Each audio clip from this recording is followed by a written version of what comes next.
하나님 말씀은 출애굽기 19장 7절부터 15절 말씀입니다.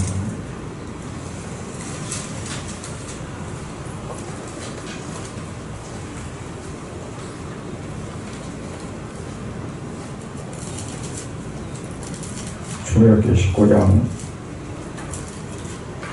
7절부터 15절 말씀입니다.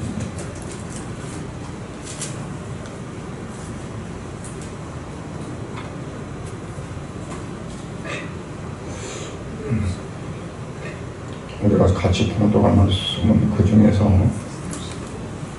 10절부터 12절까지 같이 봉독합니다. 여호와께서 모세에게 이르시되 너는 백성이 일어나서 올라가되 그들을 성결하게 하며 그들에게 옷을 빨게 하고 준비하게 하여 셋째 날을 기다리게 하라.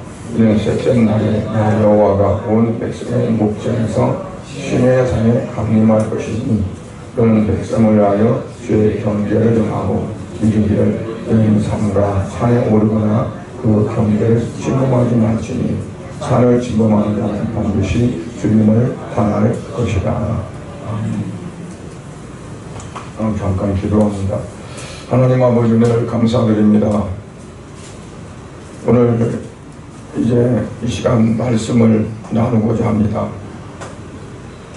하나님 이 말씀에 하나님께서 성령의 충만을 하셔서 예수님께서 보리떡 5개 물고기 2마리로 5,000명을 먹이고도 12광주가 남았던 것처럼 하나님의 말씀이 부족한 종의 입술을 통해 증거되어질 때 성도들 각자의 심령 속에 가득가득 채워지게 하시고도 남을 수 있도록 하나님 역사하여 주시고 함께하여 주시옵소서.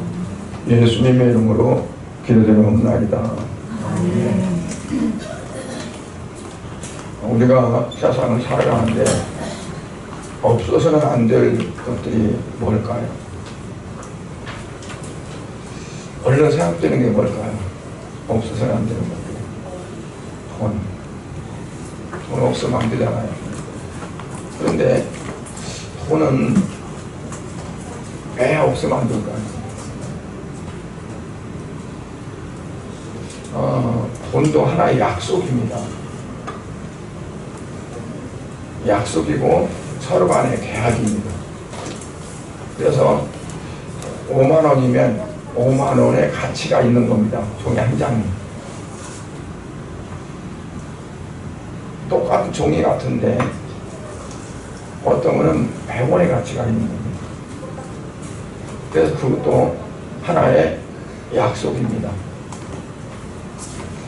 또는 우리가 직장을 다니잖아요. 직장 다니는 것도 어떻게 다닐까요? 약속이죠. 계약입니다. 내가 한 달 열심히 일하면 얼마를 받는다 하는 그게 없으면 일할 수가 없잖아요.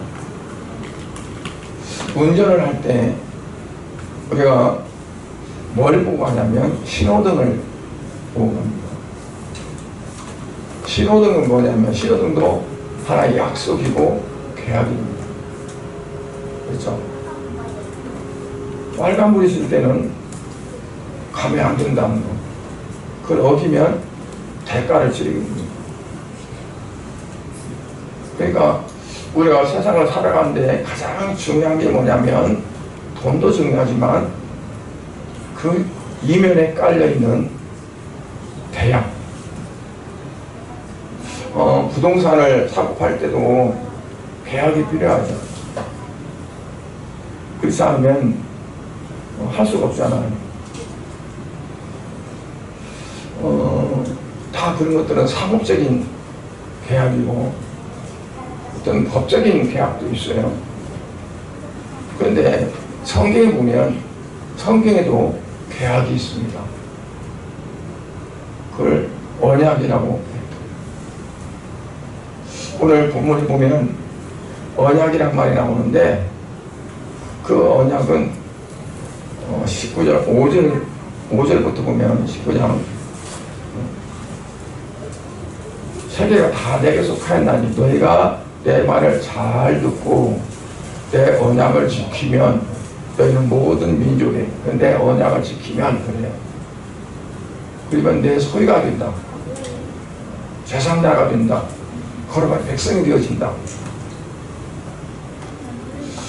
여기서 언약은 뭐냐면 히브리어로 벨트인데 벨트 하나의 언약, 계약 또는 협정 어떤 그런 뜻이 있어요. 그러니까 내 언약을 너희 따르면 그 말은 뭐냐면 계약을 따르면 그 말. 계약은 중요한 게 있는데 뭐냐면 혼자 계약이 안 돼요. 당사자가 있어야 돼. 누군가 두 사람 이상이 돼야 계약이 되지. 그렇잖아요. 그래서 그 계약하는 사람들은 뭐냐면 서로 간의 어떤 그 계약 조건에 대한 이해가 있어야 돼요. 이해가. 이해를 못하고 계약하면 속는 거예요. 망하는 거죠. 그러니까 계약을 하려면 이건 뭔가 내게 어떤 것이 있는 거 돌아보고 뭐가 손해가 되고 뭐가 이해가 되게 하는.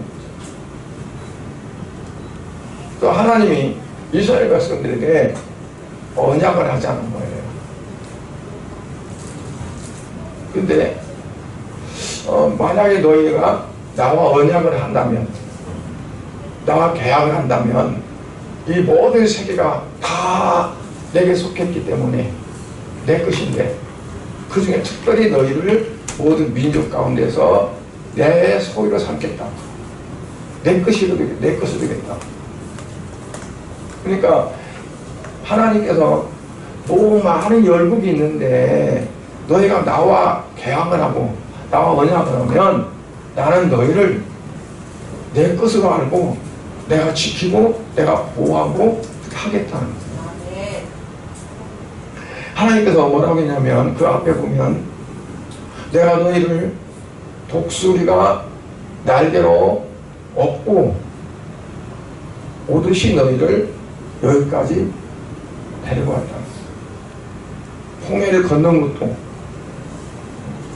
술강연을 지난 것도 바람강연을 지난 것도 지금 느림을 떠나서 시내산 광야로 갔는데 이 모든 것들이 뭐냐면 자기들이 땀 흘리고 정말 힘들고 열심히 걸어서 왔다고 생각했는데 하나님 뭐라고 하냐면 독수리가 날개로 업어서 왔듯이 내가 너희를 그렇게 여기까지 데려다 놨다는 거예요. 그러면서 나와 언약하자, 계약하자는 거예요. 그러면 내가 너희들에게 다 보장해 주겠다. 내 것이니까 내가 가장 아끼고 사랑하고 그렇게 해주겠다는 거예요. 그러면서 그렇게 하게 되면 어떻게 되냐, 너희는 최상의 나라가 될 것이고 나의 거룩한 백성이 될 것이다. 그러니까 내게 대하여 최상의 나라가 되고 거룩한 백성이 된다 하는 거죠. 이 말을 백성들이 가서 말해라. 이 말씀을 제가 지난 수요일날 전했는데 우리 여명씨 혼자만 왔어요. 그래서 주일날 모든 성도들에게 말씀해야겠다 하는 그 마음이 있어서 이제 우리 여명씨는 다시 듣는 거예요.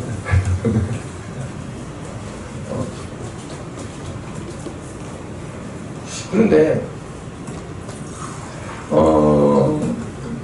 그 장로들을 불렀어요. 그래서 모세가 장로들을 이스라엘 장로들을 불러가지고 그들에게 말하는 거예요. 그러면 그들이 백성들로 가서 의논하는 거죠. 모세가 하나님께서 이렇게 말씀했다는데 우리 어떻게 하면 좋겠느냐. 그리고 백성을 모아놓고 이제 의논했어요. 근데 백성들이 뭐 하겠을까요? 너무 어렵다.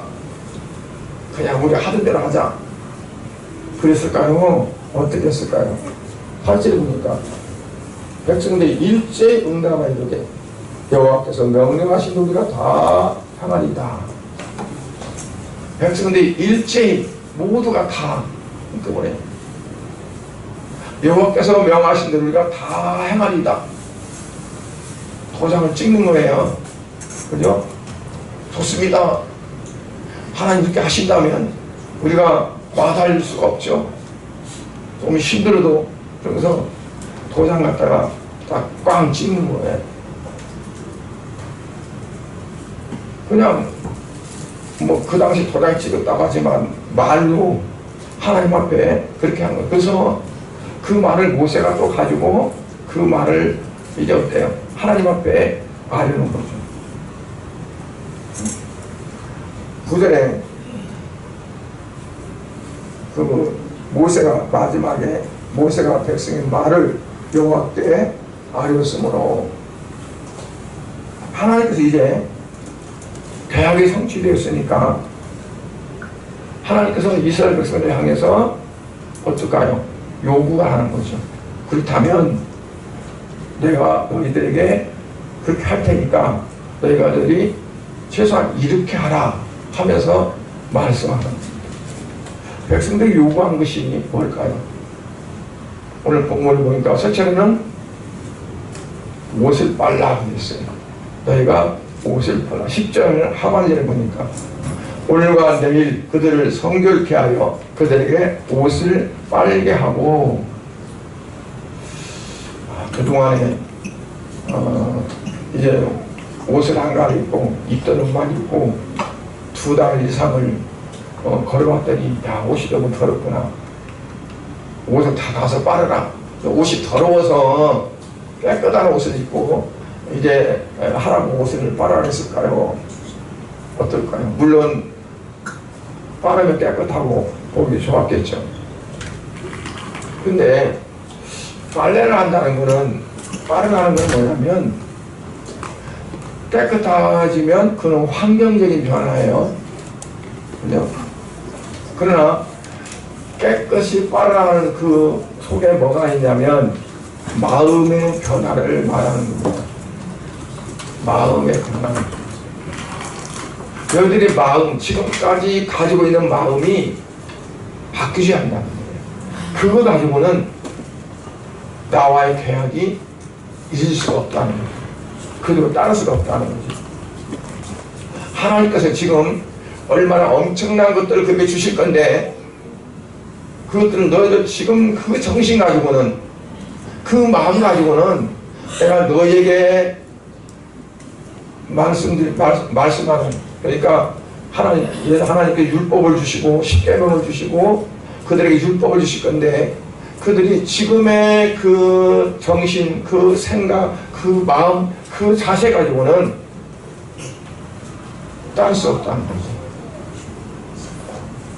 그러니까 옷을 빨게 하라 하는 건 무슨 말이냐면 그들이 지금까지 애굽의 어떤 것들에 젖어 있고 더럽혀져 있고 우상의 어떤 것들에 젖어 있고 더럽혀져 있고 애굽의 풍속에 그냥 젖어 있고 더럽혀진 그 모든 것들을 어떻게 하냐면 다 빨아라. 그리고 아무것도 없이 깨끗하게 만들어라.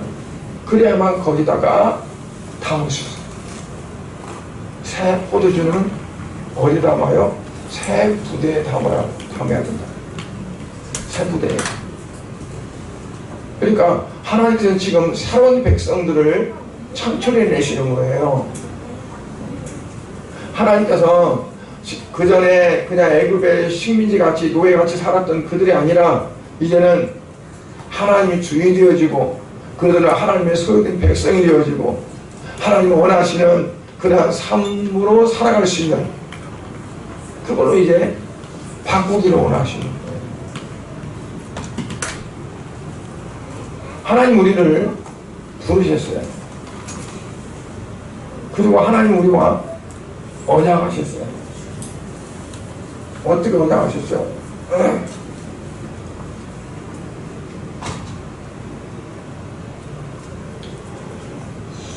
처음에 교회에 이제 오게 되면 그냥 신앙생활 해요. 말씀을 듣고, 그리고 또 성경을 읽고, 그러다가 어느 정도 한 1년 지나고 나면 어떠냐면 학습을 받아요. 학습 문답. 그 학습은 뭐냐면 성경을 학습하고, 신앙을 학습하고, 하나님과 나와의 관계 어떤가를 학습하고, 그래서 학습을 받고 6개월이 지나고 나면 어떠냐면 세례를 받아요. 세례를 받을 때 문답을 해요. 암흑의 신은 앞으로 이러한 것을 버리겠습니까? 또 이러한 것을 시키고 살겠습니까? 그러면 뭐라고 할까요? 아니요, 그나요? 예, 대답하는 거죠. 그게 뭐냐면 계약하는 거예요. 계약하는 거. 직분 받을 때도 그래요. 뭐 집사 직분, 권사 직분, 장로 직분 할 때도 문답을 하죠. 그게 뭐냐면 계약이에요. 그럼 그 계약을 지켜야 될까요? 안 지켜야 될까요?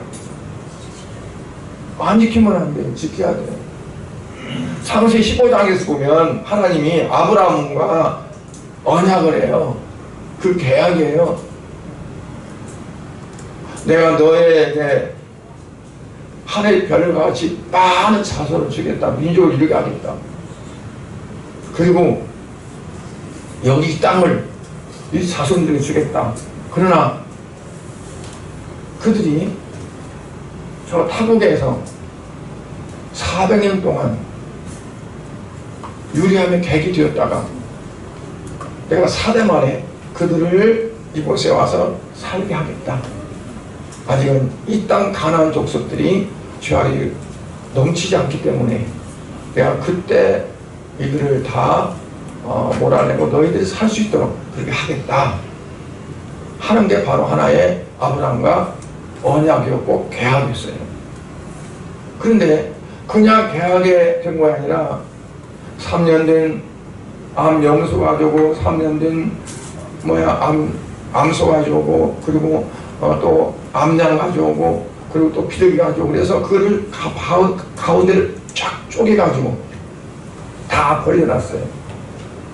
벌려놓고 고대 중동 지방에서 계약은 짐승을 잡아 벌려놓고 그 당사자가 다 거를 지나가는 거예요. 사이를. 누구든지 이 계약을 깨트리면 이 짐승이 죽는 것처럼 죽는다. 무서운 계약입니다. 계약을 아무렇게나 파괴하는 게 아니라 이 계약을 파괴하면 이 짐승이 쪼개지는 것처럼 쪼개진다는 거예요. 그런데 그 사이를 하나님의 여호와의 횃불이 지나갔다고 했어요. 아브라함 어떻게 했을까요? 아브라함도 지나갔나 안 지나갔나요? 아브라함은 안 지나갔어요. 야 아브라함 너 왜 가만히 있어? 너도 지나가야지. 하나님 그러지 않았어요. 하나님 몽땅 다 책임지고 그 계약이 형성됐어요. 그래서 하나님과 우리와의 계약은 계약 자체가 내가 희생하고 내가 뭔가 뭐를 잔뜩 것을 하고 해서 계약된 게 아니에요. 그냥 은혜 계약이에요. 은혜 계약. 그러나 일단 계약은 계약이에요. 그대로 따라줘야 돼. 계약했으면. 그러니까 그러한 계약이 늦었으니까 이제는 어떻게 해야 된다고요? 옷을 빨아야 된다. 마음가짐을 달리하고 뭔가 세상에 있었던 더러운 것들 그런 것들이 있으면 그것을 빨아내고 씻어내고 하나님 앞에 거룩한 백성. 왜? 너가 나에 대하여 제상나라 가지고 거룩한 백성이 들어가 있으니까 그렇게 되어지려면 그렇지 않으면 안 된다는 거죠. 그리고 우리가 결혼식 하는데 결혼식 가면 집에 입던 옷 그냥 입고 예식장 갑니까? 어때요? 집에 옷장을 열어서 어떤 거 입고 갈까 고르고, 나 어때? 이거 괜찮겠어? 물어보고, 넥타이도 이거 맸다 저거 맸다 해보고 그러잖아요. 그냥 안 그래요? 그렇죠. 신발 어떤 신발일까? 그래도 이 신발이 제일 좋겠구나 해서 제일 좋은 거 신고 애기장에 가요. 신랑 신부는 아무거나 입고 하나요? 연사포를 쓰든 뭐든 신랑 양복을 입어도 새 옷을 맞추든 뭐든 가장 그게 예의예요. 서로 계약하는 계약자에 대한 예의예요. 우리가 하나님 앞에 예배 나올 때도 계약한 거룩한 백성으로서 하나님을 대면하는 거예요. 하나님과 만나고 하나님과 대면하고 예배하는 거예요. 준비가 없으면 안 돼요.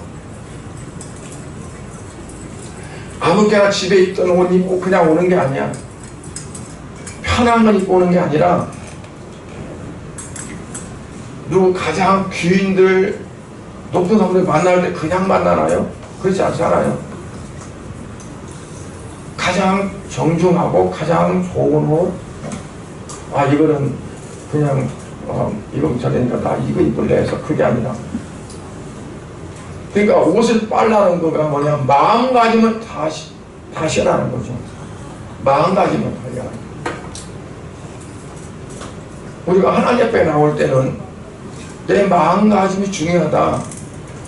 그러면 어떠냐면 내가 모든 것들이 달라지게 그렇게 될 수 있는 거거든요. 근데 그냥 뭐 보통 보편적이고 그냥 그런 마음 가지면 다 그렇게 되어져요.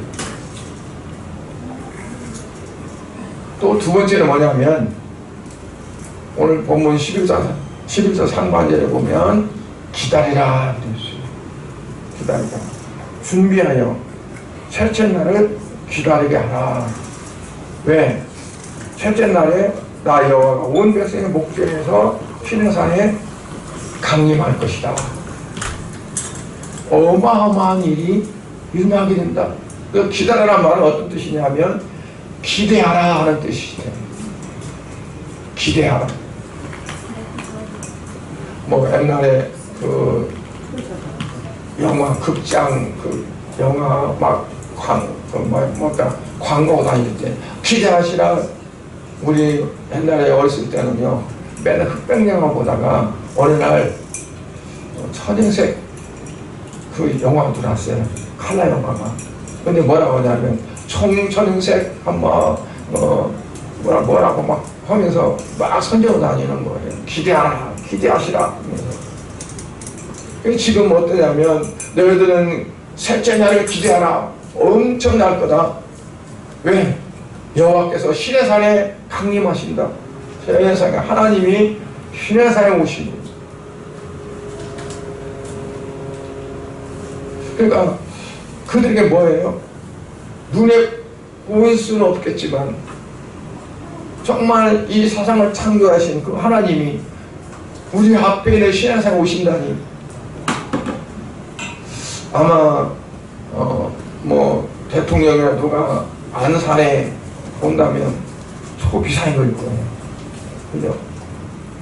경찰들은 거리를 막아가지고 통제할 거고, 공무원들은 뭐 며칠 전부터 나와서 뭐 쓸고 닦고 하면서 다 준비할 거고, 또는 거기에 또 환영 맞을 사람들 다 준비해서 뭐 저기 할 거고, 얼마나 준비를 많이 하고 있어요. 그런데 이들에게는 지금 3일을 주신 거예요. 3일 동안 옷을 빨고, 그리고 기다리라, 기대하라. 여러분, 우리가 교회 올 때 어떻게 하고 와야 돼요? 기대가 있어야 돼요. 기대가 없으면 결과도 없어요. 오늘은 하나님이 어떻게 내게 임하실까? 하나님이 내게 어떤 말씀으로 내 마음을 움직이고 내게 감격을 주시고, 오늘 가서 누구 좀 만나야지. 누구 만나가지고 그 전에 뭐 어떤 사람들은 돈구하고 있으니까 좀 왜 요즘까지 이렇게 돈 안 주는지 몰라, 만나 달라고 해야지. 또 어떤 사람들은 갯돈 또 뭐 해서 사람 만나려고 오는 것이 아니라 하나님에 대한 기대, 하나님께서 오늘 예배를 통해서 내 어떤 부분을 내가 짚고 나에게 무엇을 주실까. 오늘 하나님께서 나에 대한 어떠한 부분, 그거를 우리가 기대하고 오지 않으면 결과도 마찬가지. 그러니까 내가 어떤 마음으로 준비하고 내가 소망을 갖고 기대를 가지고 오느냐가 중요하다는 얘기죠. 하나님 그들에게 사흘 동안 하나님 말씀 주실 것을 그것 중에서 준비하라는 거예요. 그러니까 우리가 마음을 열지 않으면 예수님께서 그 씨 뿌린 비유에서 어땠어요? 똑같은 씨예요. 씨가 던져지는 돌짝밭에도 나를 갖다가 죽어버리고 길바닥은 홀랑 다 까먹어버리고 가시밭에는 그늘이 있으니까 잘 자랐는데 결실하지 못한다. 좋은 밭에 떨어진 씨앗이 30배, 60배, 100배를 맺었다. 그러니까 그 말은 뭐냐면 기대하고 소망을 갖고 마음을 열고 하나님 앞에 나와야 된다. 어떤 말씀을 하시든지 내가 그 말씀대로 행하리다, 순종하리다. 오늘 백성들이 뭐라고 말했어요? 아까 말씀한 거 보니까 응답에 이르되 여호와께서 명령하신 우리가 다 행하리다. 명령하신 우리가 다 행하리다. 하나님께서 나에게 어떤 말씀을 주시든지 내가 내 현실에 맞게 내 어떤 상황에 맞춰서 이거 왈가왈부하지 않고 그 말씀대로 온전히 따르리다. 그거거든요. 그 자세로 하나님 앞에 나와야 돼요. 어떤 사람들은 하나님 말씀 듣고 시험 든 사람도 있어요. 왜 그럴까요? 자기가 안 맞으니까. 자기 어떤 자존심에 안 맞고, 자기 어떤 이기심에 안 맞고, 자기 어떤 부분에 안 맞으니까 하나님 말씀도 필요가 없어요. 거기서 시험 드는 거예요. 은혜가 될 수가 없어요. 거룩한 백성, 하나님에 대한 제사장, 이게 성립이 안 되는 거예요. 그러니까 그렇다 보면 어떨까요? 성숙한 신앙이 될 수 없는 거죠. 성숙한 신앙은 내 중심적이 아니라 하나님 중심적인 신앙이 성숙한 신앙이에요.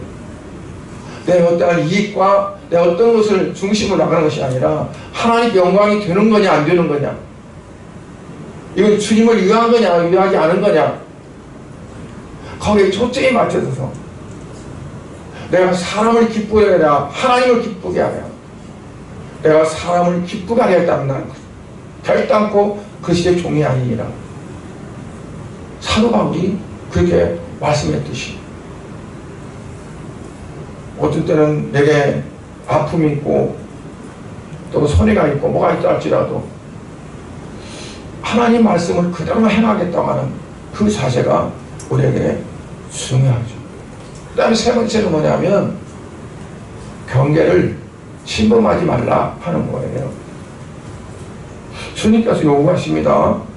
12절을 보니까 뭐라고 말씀해? 너는 백성을 위하여 주의 경계를 정하고 이르기를 너희는 산과 산에 오르거나 그 경계를 침범하지 말지니. 아니 그 산도 똑같은 산인데 산신들이 돌아다니다 똥도 싸고 그냥 별로 특별한 산도 아닌데 왜 거기를 침범하지 말라고 할까? 그렇잖아요. 왜 그럴까요? 하나님께서 거룩하다면 거룩하고 하나님이 정해놓은 영역이에요. 사람들이 볼 때는 별거 없는 것 같지만, 똑같은 것 같지만, 하나님께서 정하시면 그 정하신 부분까지가 거기가 경계예요. 함부로 사람의 마음대로, 사람의 생각대로 침범하면 안 돼요. 어떤 사람들은 성경을 깨트려가지고 자기에 맞게끔 만들려고 그래요. 하나님이 정하신 경계를 넘어서서 인간적인 어떤 것들을 거기다 집어넣어가지고 자기들 입맛에 맞게끔 성경을 바꾸려고 해요. 그럼 경계를 넘어서 하나님 우리에게 어떤 말씀을 주셨으면 그 말씀을 그대로 따르고 순종하는 거가 경계를 지키는 거거든요. 그런데 내 형편과 내 처지 때문에 그거를 넘어서 버리면, 벗어나 버리면 그게 하말디아가 되는 거죠. 하말디아는 어떤 거냐면 관역을 화살이 벗어났다는 뜻이에요. 화살이. 그러니까 관역 안에 맞춰져야 그게 맞는 건데 너무 지나치도 안 되고 모자도 안 되고 어떤 때는 우로 어떤 때는 좌로 빗나가면 그게 바로 죄라는 겁니다. 그러니까 하말디아는 죄를 하말디아라고 합니다. 우리가 볼 때는 그게 당연한 것 같고 맞는 것 같지만 하나님이 정해온 그래서 어떤 부분에는 말씀에서 우리의 생활 속에서 어떤 부분에서 근데 이스라엘 백성들이 그 뒤에도요 얼마나 많이 하나님을 원망했어요. 왜 원망했을까요? 하나님 정해놓은 그 어떤 선이 너무 답답해, 너무 모자라, 너무 부족해, 나하고는 맞지 않아. 그러니까 불평 불만을 토하는 거, 그게 바로 경계를 넘어선 거예요. 그러니까 사도 바울은 모든 삶이 모든 것이 다 합력하여 선을 이룬다고 그랬어요. 가난한 것도 굶주린 것도 배고픈 것도 메맞는 것도 모든 것이 다 그거는 뭐냐면 하나님이 하셨다 믿고 하나님의 경계를 침범하지 않는 거예요. 우리가 내 선에서 내 어떤 부분에서 그냥 내 마음대로 활동하고 내 마음대로 침범할 경우가 너무나 많아요. 나는 그렇지 않을 것 같은데 그러고 있어요. 그러니까 어찌 보면 이러한 부분들이 이스라엘 백성들이 하신 말씀이 아니고 저와 여러분에게 오늘날 주시는 말씀이라고 받아야 돼요. 또 하나님의 영역, 하나님 정하신 부분, 하나님 여기까지라면 여기까지고, 그러니까 우리가 그거를 침범하면 안 돼요. 하나님은 하나님 정하신 줄 텐데 모세에게 정하라고 그랬어요. 모세에게. 그러면 모세가 정한 것이 바로 하나님 정하시는 거죠. 그런데 그곳에 하나님은 어떠냐면 그들을 벌주고 그들을 억압주고 압박주려는 것이 아니라 하나님은 그러한 믿음의 자세, 그러한 순종의 자세에 있는 자들에게 엄청난 하나님의 축복을 그들에게 주시려고 준비하는 거였어요. 여러분 십계명을 주고 그들에게 율법을 주신 것이 그게 억압주는 걸까요? 그들을 막 어떤 강박관님에 살가려고 그런가요? 하나님의 축복받는 백성으로 만들기 위함이었거든요. 그러니까 어떻게 보면 우리가 신앙생활하는 거가 답답하기도 하고 정말 원민 같기도 하고 막 벗어나고 싶기도 하지만, 그런데 그 믿음 안에서, 믿음의 영역 안에서 우리가 살아갈 때 그게 하나님과의 관계 속에서 언약된 백성으로서의 삶이 되어진다는 거죠. 어때요? 이스라엘 백성들은 그 장로들의 말을 듣자마자 일제히 말하기를 우리가 여기서 명하신 대로 다 행하리다 그랬어요. 막 그랬어요. 여러분들 어떠실래요? 하나님께서 말씀하신 것은 내가 다 따르겠습니다. 순종하겠습니다. 하나님의 영역도 침범하지 않고 내 마음도 바꾸고 하나님을 향한 어떤 기대와 소망을 갖고 우리가 하나님 앞에 나올 것이고 하면서 그렇게 아멘 하시겠습니까? 아니면 노멘 하시겠습니까? 네. 중요해요. 나는 그렇게 하지 못하면 왜 하나님께 은혜 안 주실까? 나는 그렇게 하지 못하면 하나님이 왜 내게 복을 안 주실까? 내가 준비가 안 되고 내가 하지 못하면서 하나님 탓만 하면 안 된다. 그래서 우리 양육교회 성도님들은 먼저 오늘 뭐라고 말씀해 준비하는 상황에서 너의 옷을 빨라 마음을 바꾸고 마음을 새롭게 하고, 그리고 두 번째는 기다리라. 기다리라는 말은 기대하라는 뜻이 있다고 했죠. 하나님께 소망을 갖고 그리고 기대를 가지고 하나님 앞에 나아가서. 세 번째는 뭐죠? 하나님의 영역이 있다는 것. 하나님이 딱 정해놓은 그 부분을 우리가 넘어서려고 하지 말라. 항상 그 안에서 만족하고 충족하고 순종하면서 그리고 감사하는 삶이 되어져야 된다 하는 것을 말씀합니다. 기도하겠습니다. 하나님 아버지 은혜와 사랑을 감사를 드립니다. 오늘 우리 성도들에게 아버지 부족한 종이 말씀을 나눴습니다. 마치 하나님의 말씀을 받은 모세가 장로들 불러서 장로들에게 말을 전할 때 그 장로들이 백성들하고 의논했을 때 백성들이 다 일제히 소리질러서 여호와께서 명한 대로 우리가 다 행하겠다고 그들이 외친 것처럼 우리 성도들의 마음속에 오늘 말씀이 그대로 박히게 하시고 아버지 하나님 온전히 하나님 앞에 정말 언약된 백성으로 계약된 백성으로서의 모든 준비된 삶이 되어질 수 있도록 은혜 베풀어 주시옵소서. 그래서 하나님이 약속하신 그와 같은 놀라운 축복이 사랑하는 성도들과 가정과 모든 그 현장 속에 이루어지시기를 간절히 바라옵고 예수 그리스도의 이름으로 기도드리옵나이다. 아멘.